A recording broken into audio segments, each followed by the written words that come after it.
So if people have actually been checking out my Twitters, they know that I've actually decided to give this series a chance, known as World Trigger. Now, I did do a small first impressions of this very long ago, and I also did a first impression on the first chapter when it came out. I'm going to be straight up honest with you guys, I didn't care for the first chapter at all. I thought it was very bland, it was very generic.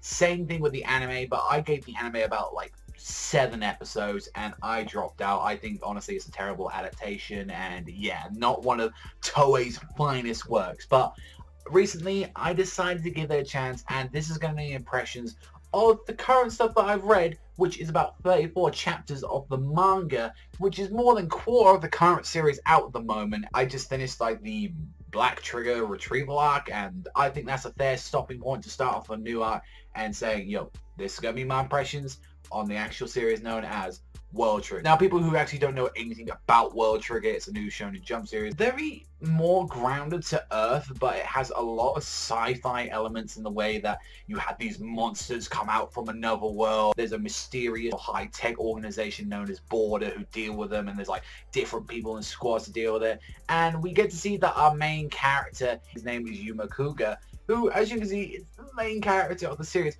We do have 4 technical characters that we do like focus on a lot throughout the series. Like, we do have Yuma Kuga, Chika Amatori, Yuichi Jin, and Mikuma Ozumu, which I'll get to him in a fucking minute.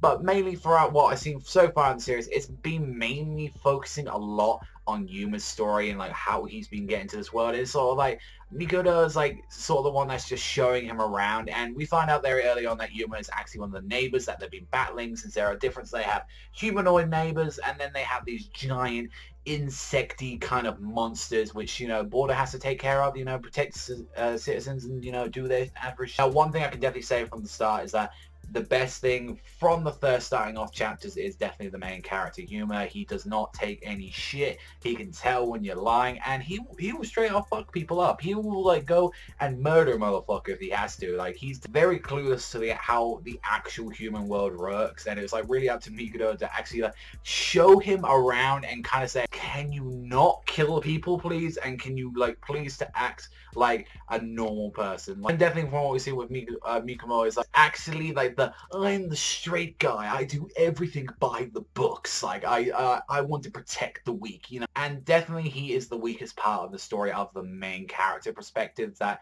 he is just fucking bland, boring, just a wannabe Shinpachi from Gintama.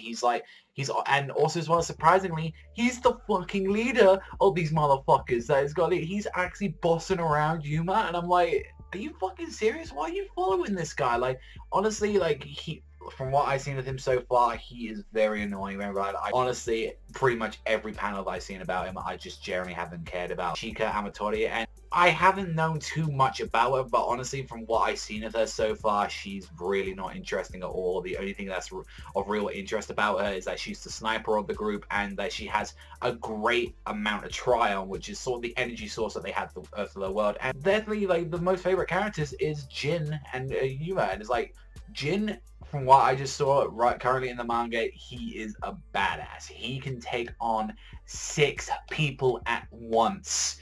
Like, and I'm just saying, that's some pretty serious shit. I'm not gonna lie. I mean, he definitely showcased that he's a serious motherfucker, but then he's the more the jokester kind of group. Like, he's the sort of more laid back, chill. Like, he would have a like beer with you, and he would be like cool with you. Like, definitely one thing.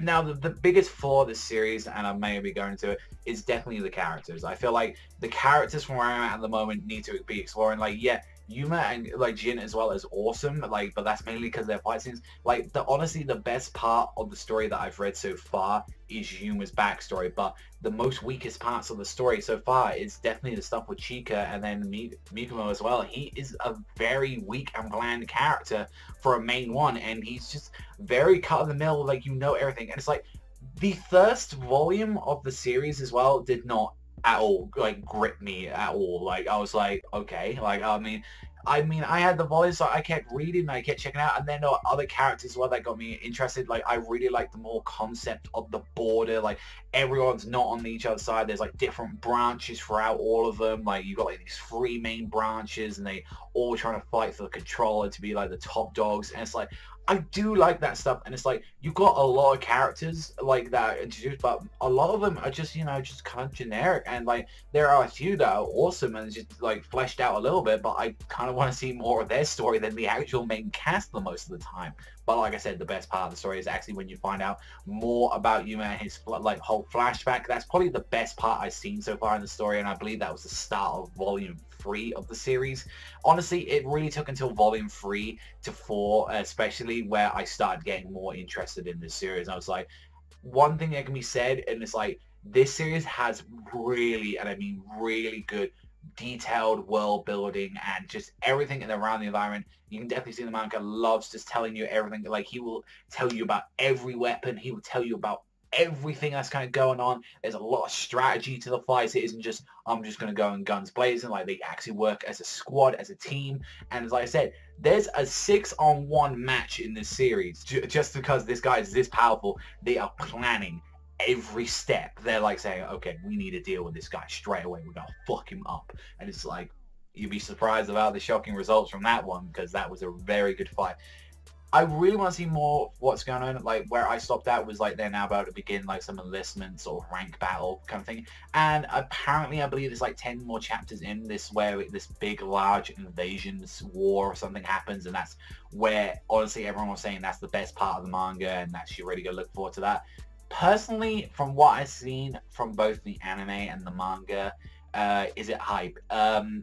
It can definitely, I think the Jin fight was probably the most enjoyable part for me.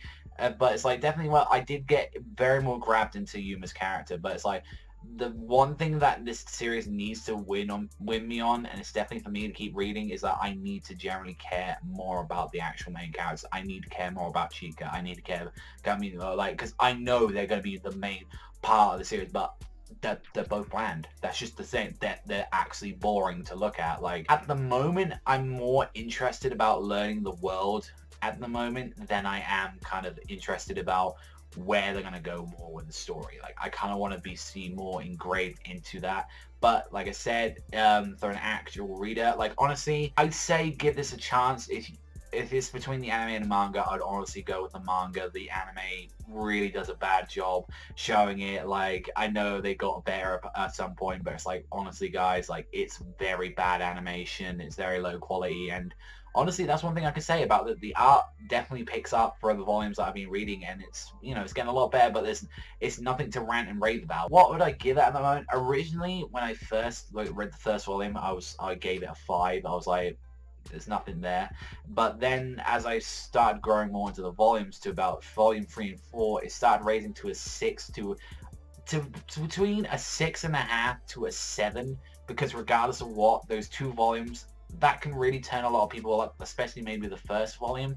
There is some stuff to keep you engaged and more reading, but it's like, it's enjoyable, and I really would encourage people more to check it out. Am I going to be checking out more World Trigger? I'm going to be checking out the 5th volume probably after this video. I'm probably going to order it straight away. I'm really curious more about that, and I either catch up to the manga or do a review on it.